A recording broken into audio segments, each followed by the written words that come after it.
वो खबर आई थी ना, और सबसे पहले सर्जियो गौर के ट्वीट से सुगबुगाहट जो शुरू हुई थी, तब मुझे याद आ रहा था हमारे साल के शुरुआत का डिस्कशन। यस यस कि सबसे इम्पोर्टेंट, तब मैं बाकी सारे इवेंट्स की चर्चा कर रहा था, तब आपने पॉइंट आउट करा था सबसे इम्पोर्टेंट सर्जियो गौर का पदभार संभालना है, उस पर नजर रखिएगा, ये गेम चेंजर हो सकता है। सर्जियो गौर को आधार कार्ड दे देना चाहिए अब हमें, और मैं सच बताऊं तो मतलब होपफुली वो ले भी लें। देखिए, आपको याद है हमने उस दिन बात की थी आशीष, और सर्जियो गौर ने जब उस दिन स्टेटमेंट दी थी, कितने मतलब वो प्यारे लग रहे थे, है ना। उनको देख के हमें लग रहा था कि कितने प्यार से उन्होंने भारत के लिए बात की और कितनी अच्छी उन्होंने बात की, और एक उनका चेहरा भी किसी एक बहुत ही एक भारत के एक बहुत जाने माने जो भारत से सिंपैथी रखते हैं उनसे मिलता था। और जो बात उन्होंने कही थी, क्यों वो इम्पोर्टेंट था, थोड़ा सर्जियो गौर की भी अगर वो हो तो। हाँ, सर्जियो गौर ने जो एक चीज़ की थी कि वो डोनाल्ड ट्रंप के राइट हैंड मैन थे और वो उनके क्लोज सर्कल में थे, और इसीलिए हमने ये बात की थी। खैर देखिए क्या होता है, कई चीज़ें सही बैठती हैं, कई चीज़ें गलत बैठती हैं, लेकिन एक एक्सपेक्टेशन थी कि अगर जो बचा हुआ पेज है वो ठीक होता तो यहीं से हो सकता है।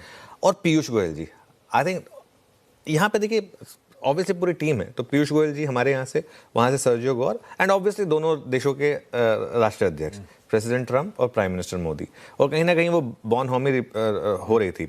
अच्छा, हमको ना एक सेंस हो गई थी कल जब डोनाल्ड ट्रंप ने 2 पिक्चर्स ट्वीट की थी। पहली वो उन्होंने जो इंडिया गेट की पिक्चर डाली, और दूसरी जो उन्होंने अपनी और मोदी जी की पिक्चर डाली थी, वहाँ पर मामला क्लियर हो गया था। उसके बाद जब सर्जियो गौर ने आकर स्टेटमेंट दिया कि दोनों देशों के बीच में दोनों हेड्स के बीच में बातचीत हुई है और स्टे ट्यून्ड, वहाँ पर मैंने, आपको याद होगा, अपनी टीम को बोल दिया था कि अब आप रेडी रहिए और बस कभी भी ये मोमेंट आ सकता है।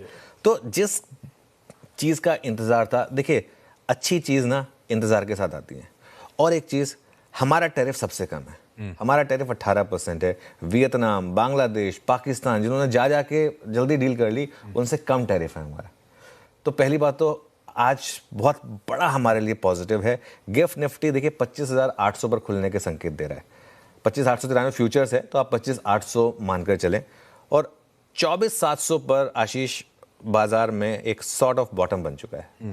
अब आप ये मान के चलें कि 24,700 होपफुली अब दोबारा रिविजिट नहीं होना चाहिए, और आज की तेजी में शॉर्ट करने वाले बुरी तरीके से फंसेंगे, और FIIs मैसिवली शॉर्ट है, जबरदस्त शॉर्ट है वो। तो एक बड़ी रैली की एक्सपेक्टेशन रहेगी, क्योंकि आज वीकली एक्सपायरी भी है, और अगर मार्केट स्टेबल हुआ तो FIIs की खरीदारी भी वापस लौटेगी। ऑफशोर मार्केट में रुपी ऑलरेडी 50 पैसे से ज़्यादा मजबूत है। मेरे ख्याल से कल हम ऑलरेडी काफ़ी अच्छी मजबूती के साथ बंद हुए हैं डॉलर रुपये में। अब ट्रेड डील हो गई है ना, अब कोई लॉजिक नहीं है रुपी का अब इस लेवल पर होना। अब मुझे लग रहा है कि रुपी पर हम वापस 86-87 तक तो जाएंगे। थोड़ा तो आउटफ्लो था, थोड़ा सेंटीमेंट भी हावी हो रहे होंगे इस पे तो। देखिए, और कहीं ना कहीं देखिए ग्लोबली डॉलर इतना वीक हो रहा था तो हम क्यों कर रहे थे।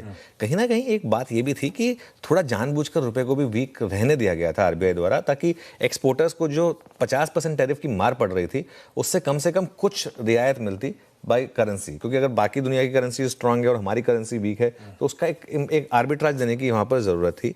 और एक चीज़ मैं ऐड कर देता हूँ, बाजार में आगे की रैली जो है ना, वो अर्निंग्स के ऊपर डिपेंडेंट होगी। बिल्कुल सही। आगे की रैली बाजार में अर्निंग्स के ऊपर डिपेंडेंट होगी, और अगर अर्निंग सीजन इंप्रूव नहीं हुआ तो रैली फेल होने का डर रहेगा, ये मान के चलें। और एक बात, गिफ्ट निफ्टी भले ही दिखा रहा हो कि आज हम निफ्टी पर वापस 800-900 पॉइंट ऊपर खुलेंगे, और ये भी पॉसिबिलिटी है कि इस स्विंग में हम ऑल टाइम हाई लगा देंगे निफ्टी के ऊपर वापस। पोर्टफोलियो रिपेयरिंग में टाइम लगेगा। ऐसा नहीं है कि बस ट्रेड डील हो गई आज आपके पोर्टफोलियो वापस ऑल टाइम हाई पर आ जाएंगे, ना, वो नहीं होगा, उसमें थोड़ा टाइम लगेगा। मैं आता हूं, अभी इस पे और डिटेल में बातचीत करूंगा। अच्छा, ट्रम्प साहब की वो इमेजेस पहले आई थी कि सर्जियो ट्रम्प साहब की इमेजेस पहले आई थी? सबसे पहले ट्रम्प साहब की इमेजेस आई थी, उसके बाद ये उसके बाद एम्बेसडर गौर का वो स्टेटमेंट आया था तब। अच्छा, हाँ, 9 तब आपने कह दिया था भैया तैयारी कर लो। हाँ, जब सर्जियो गौर की स्टेटमेंट आ गई थी ना, उससे पहले प्रेसिडेंट ट्रंप के ये जो आए थे, करीब 8 बजे आए थे। 8 बजे प्रेसिडेंट ट्रंप ने डाले थे। उसके बाद सर्जियो गौर ने करीब 9:15 बजे ये डाला था कि ये दोनों देशों के हेड्स के बीच में बातचीत हुई है। I am pleased to announce. और अच्छा, कितने ब्यूटीफुली लिखा था इन्होंने, इंडियाज ब्यूटीफुल ट्रायम्फल आज इंडिया गेट के लिए, hours will be the greatest of them all. तो वो एक क्लियर हिंट था। और उसके बाद उनकी और प्राइम मिनिस्टर मोदी की फोटो वो डाल के जो उन्होंने मूवर एंड शेकर वो डाला था।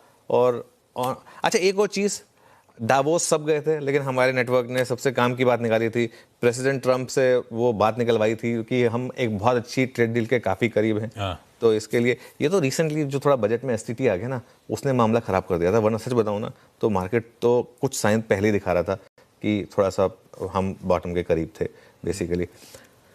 हाँ, मैं आज थोड़ा सा ज़्यादा एक्साइटेड हूँ क्योंकि इतने समय से वेट हो रहा था इस डील का, वो आ गई है। We have been on top of this game also, इसलिए और भी मजा आ रहा है।